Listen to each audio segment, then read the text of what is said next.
Hello and welcome to our newscast. Today, March 1st, is a very important day in Korean history. It's the Independence Movement Day here. I'm Daniel Choy for your newscast. We begin with President Park Geunhye's new itinerary. She embarked on a 9-day trip to the Middle East, her first overseas trip of the year. In Kuwait, Saudi Arabia, the UAE and Qatar, the Korean president will seek cooperation with the region in areas that are considered to be new growth engines such as health, medicine and IT.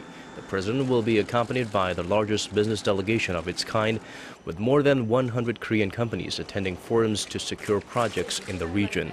President Park will also use the opportunity to garner support for her North Korea and unification policies. She returns to Seoul on March 9th. And before leaving for her Middle East trip, President Park Geunhye addressed the nation on this very important day.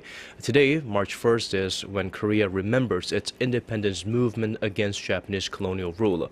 She urged Japan to admit to its past atrocities so that Korea and Japan can move forward in their partnership in Northeast Asia. She also called on North Korea to join the South in achieving a prosperous, unified Korea. Our Choy has this report. Referring to bilateral trade surpassing $8 billion last year and the 5 million Korean and Japanese people who visit each other's country each year, President Park Geunhye said Japan is an important partner in efforts to bring about peace and prosperity in Northeast Asia.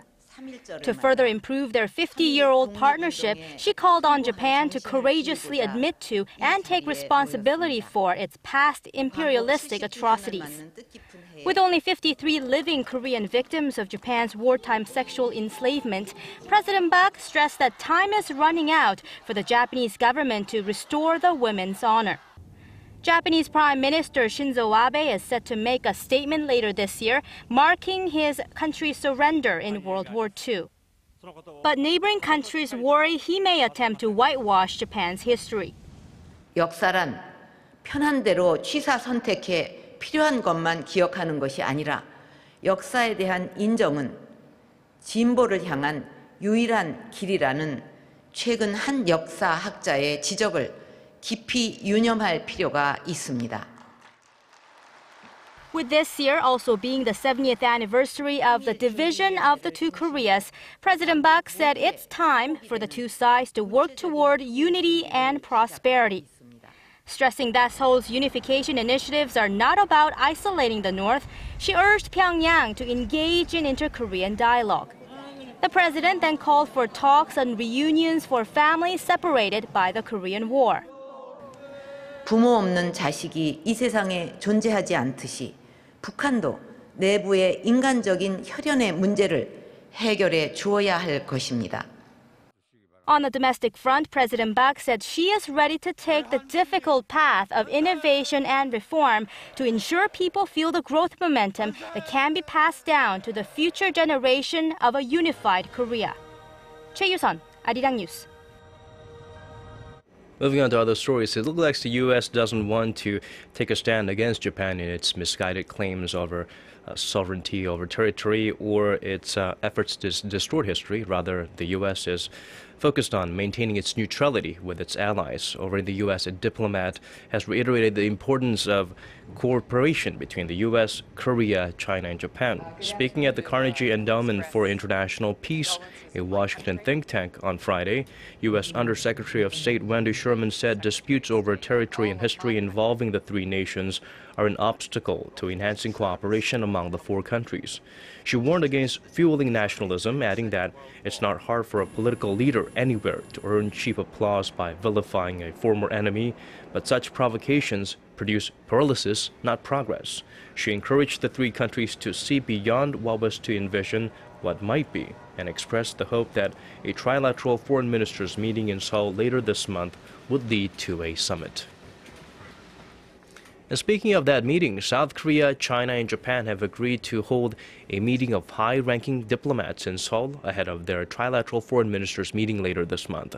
Local media in Seoul report that South Korea's Deputy Foreign Minister Lee Kyung-soo, China's Vice Foreign Minister Liu Zhenmin, and Japan's Deputy Foreign Minister Shinsuke Sugiyama could meet on March 10th or 11th. It will be the first gathering of the three diplomats since September last year. The three will be expected to lay the groundwork for the foreign ministers' meeting, likely to be held on March 21st and 22nd, and a possible trilateral summit. The Korean government is on schedule to finish collecting the assets of those who cooperated with the Japanese colonial government between 1910 and 1945. The government is expected to seize over $90 million in assets this year from the descendants of known collaborators. Our Kim Min-ji has this report.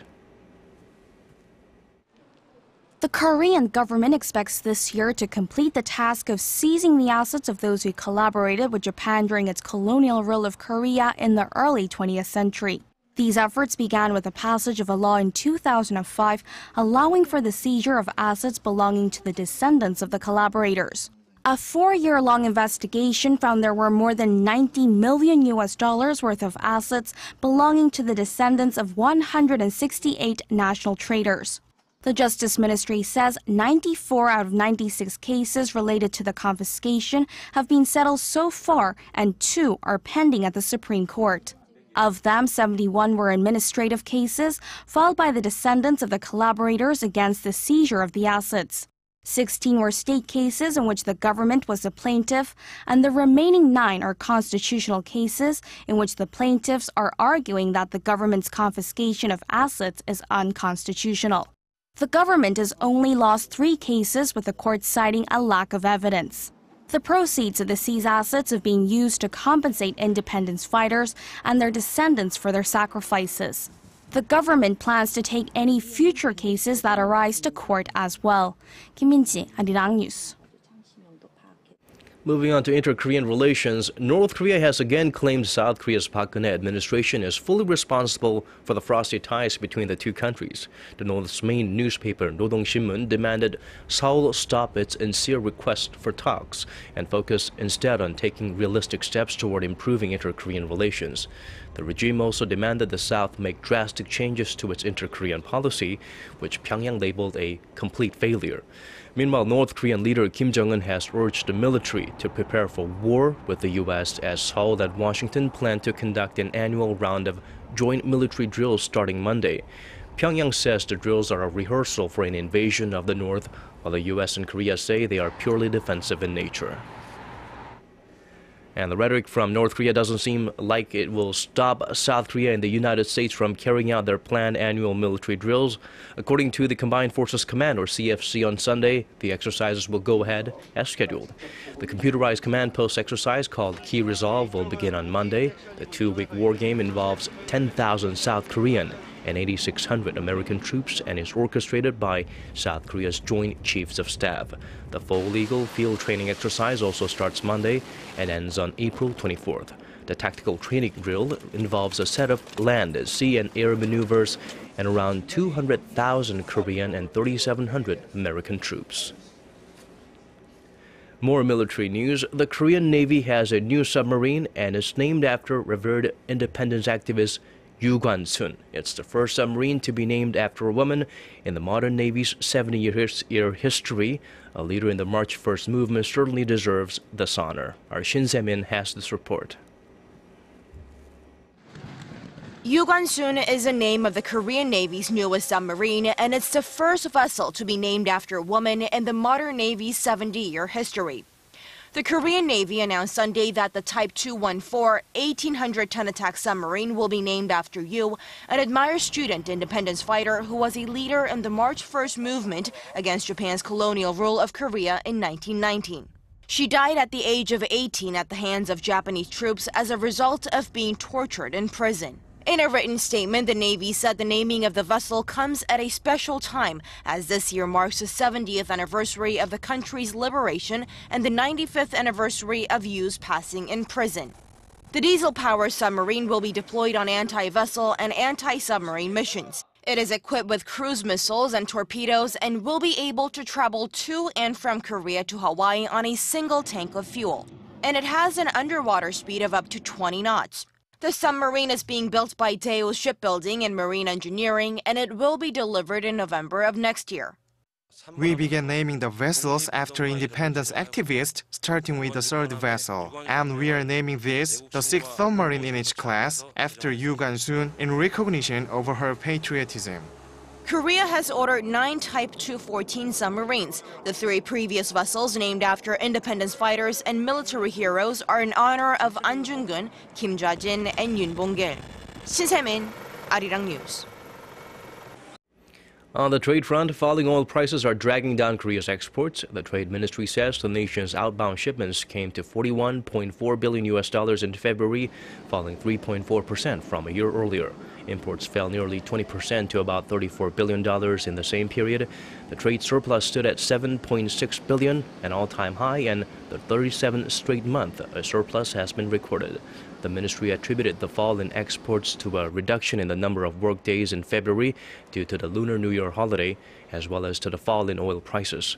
The oil price drop has lowered the global prices of petrochemical and petroleum products, which are major export items for Korea. Samsung Electronics is set to unveil its new Galaxy S6 ahead of this year's Mobile World Congress in Barcelona. The company is expected to release 2 versions of the phone, the S6 and the XS Edge, at an event on Sunday. The Edge is expected to have a curved display that wraps around both sides of the device. Both are expected to come equipped with the company's new mobile payment services. The new model is said to have a more powerful processor, larger memory capacity, and a better camera. With a new look model, Samsung Electronics is seeking to retake its lead of the global smartphone market after losing out to Apple last year due to poor sales of its predecessor, the S5. And now the weather that most unwelcome guests from China is back. Yellow dust alerts will be back on for most parts of South Korea in the early parts of the week, so do carry a mask and maybe goggles in handy. Seoul will be a much warmer 6 degrees Celsius, but strong winds mean you shouldn't dress light just yet. Expect showers nationwide and even snow in some areas at the start of the week, probably Tuesday. And now let's check out the weather conditions outside of Korea around the world.